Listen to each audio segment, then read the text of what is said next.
Geeks, nerds, gamers, and trolls, this is your MMOBomb.com first look at Warlander, developed by Toylogic and published by PlayOn. This is a free-to-play battler in which you're pushing MOBA lanes and trying to infiltrate the enemy's keep, destroy their core, win the game. I am the man, the myth, the legend, the noob fridge, and I'll be your guide on this first look as we see what this game has to offer. As always, this is not an expert guide. This is not an in-depth review. This is a first look, me playing a handful of hours in the game, seeing what all it has to offer, help you decide if it's something that you would like to download and try for yourself. There's quite a lot going on in this game, despite it sounding like just a MOBA. There's no minions to push. You're pushing the lanes yourself and taking towers, taking over control of towers as you go. Those can be respawn points so your team can jump back into the action. Here you see us building a battering ram, and as soon as we get it built up, we're going to push it up towards the enemy gate and try to destroy the enemy gate with the battering ram. Meanwhile, on the defensive side, they're building catapults and all sorts of different machines that will help defend their base, as well as shooting us down from above. If you're a mage, they kind of do like a finger gun, shooty. If you're a warrior, you've got a typical sword and board. If you're a cleric, you've got support abilities like heals and swiftness and walls and things like that. You've all got a set of abilities that you can use. You can go in and customize and choose which abilities you want to use on your character. You've got access to a handful down at the bottom, as you can see my skill bar.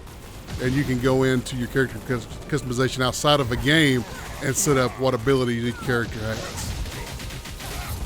For each match, a vote is taken on what type of overall strategy the team wants to use, whether it's more offensive, balanced, or more defensive. All the games I've been in so far, everybody's chose balanced. And then you're broken into 5 squads, and those squads each get assigned a role, and you can vote to try to get the role that you want. But usually I end up in Castle Guard.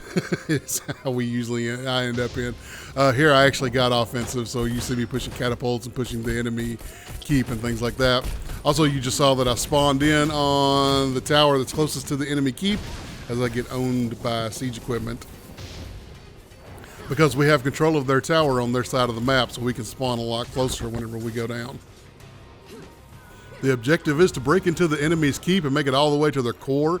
It's a glowing orb. I'm not sure what footage I have of that. I think we attacked the orb a little bit in this footage. I'm not sure how far we're going to get into it. But yeah, you break in and defeat the enemy's core, or there is a 15-minute timer on the match, and whoever is the furthest along wins the match at the end of 15 minutes. So the longest a match will ever go is 15 minutes. None of these 45 minutes to an hour sort of stalemates that you get sometimes in MOBAs. I don't know that I would describe this exactly as a MOBA. It just has MOBA lane pushing. But like I said, no minions. You are the minions pushing the lane, building the battering rams, building the protective siege equipment, and either attacking the enemy keep or defending your keep. You'll see the mini-map in the top right-hand corner, and it's not so many, but it's up there, and it's very useful, actually, because it does show a lot of the enemy movement. You can see a lot of where they're pushing at, where they're coming from. So especially if you're on, like, defensive, you can jump back and help protect that side of the lane. The game has run fairly smooth so far. I would say I've been impressed with the way it's ran and the way it keeps up frames the majority of the time, except maybe sometimes in huge fight encounters. A couple of annoyances I do have graphically is this white haze you can see over everything. It's almost like a white filter that's over the top of the entire game. I can't get that to go away. I've tried changing settings, adjusting things. That's annoying. It looks really whitewashed, and I really don't like it. And then another one is sometimes you can be in the middle of too many particle effects, and it gets really hard to see and tell what's going on. And then other times it can give notifications that pop up right in the middle of the screen, and that can get right in the way of where you're trying to aim at or attack at, especially if you're shooting or aiming ranged. So a couple of annoyances with the game, but overall I will have to say I've had fun. I've had a lot of fun playing this game. I've had a really good time with it. It's something that I'm going to see if I can't get my friends to download and play with me, because it's something I've been enjoying the heck out of, and would be a lot more fun with some people in chat to talk some smack with while we play. Let's take just about a minute here and let's go over what's going on out in the menus. Here you can say this is the character screen. This is where you can create new characters. You can choose between the cleric, the warrior, or the mage. Here I'll make just another cleric just to kind of show off some of the customization that's in the game. Not that you're going to see your face a whole lot because usually you get helmets and stuff on, but you can choose to hide the helmets whenever you're creating your character. You can choose emblems, color of your armor, which I don't have a lot unlocked right now. Here you can equip different equipment that you get just by playing the game. At the end of every game, you're going to get some RNG equipment that you can equip to your different classes depending on what you get. And you can also choose, here's where you can choose which abilities the character is going to use out of what they have available. Also, each class has a ranged option. The cleric and the warrior at least have a ranged option as well. The mage is fully ranged. Like I said, he uses finger guns to pew pew. Now, once you create a character, you do have to add them to the deck, which is I'm doing here in order to use them in the game. So don't be like me, my first game, and forget to add your characters to your deck. And then you only got 2 warriors to choose from the entire game. So don't forget to add them to your deck, then you can play them.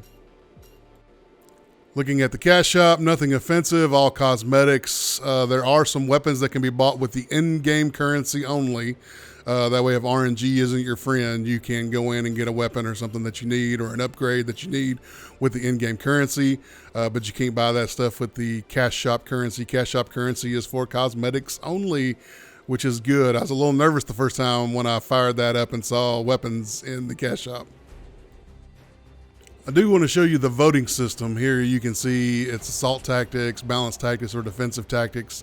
Almost everybody votes for balanced tactics, at least in all the games that I've been in so far. You can see I was trying to be different and vote offensive, but nobody went along with me. So I was just wondering what it'd be like if we just zerged their entire base all at once. So here comes the squad assignments. First up, Castle Guard. You can press your mouse button over it to vote to try to do that with your squad.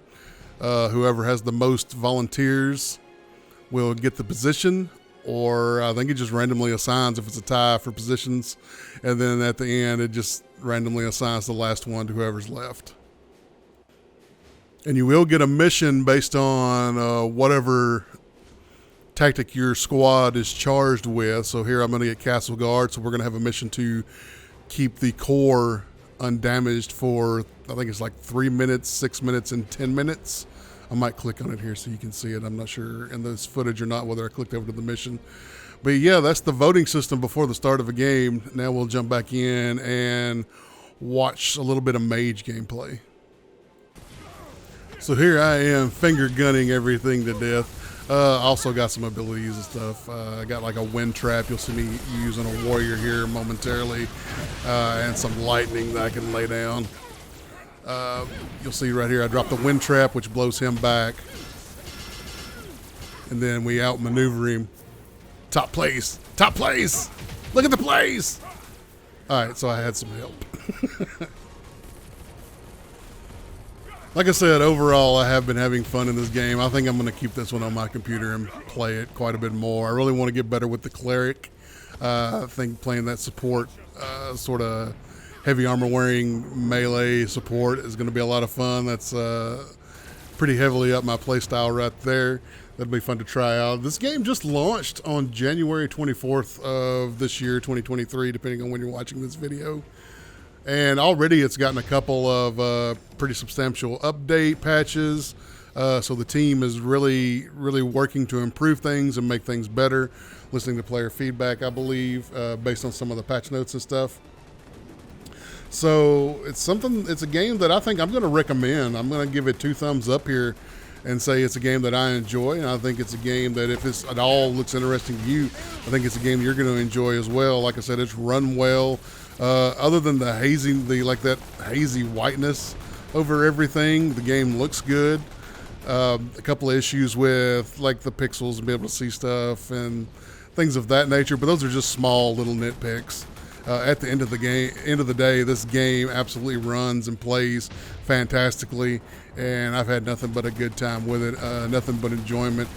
Even when I was learning the game and was getting owned, it's easy to get frustrated and give up on a game like that, but I was still having fun. The combat is unique and interesting, And I think that it's something that you should try if it looks interesting at all to you. It is free to play. It is on Steam. Go and check it out if you would like. Don't forget to subscribe to this YouTube channel if you haven't already. Thank you so much for checking out this first look for Warlander. I've been the Noob Fridge, Troy Blackburn. You can follow me on Twitter at Noob Fridge. And always head over to MMOBomb.com for the latest news and information on all the online multiplayer games that you need to be playing. Come check us out. Thank you so much. This first look is done. I am out.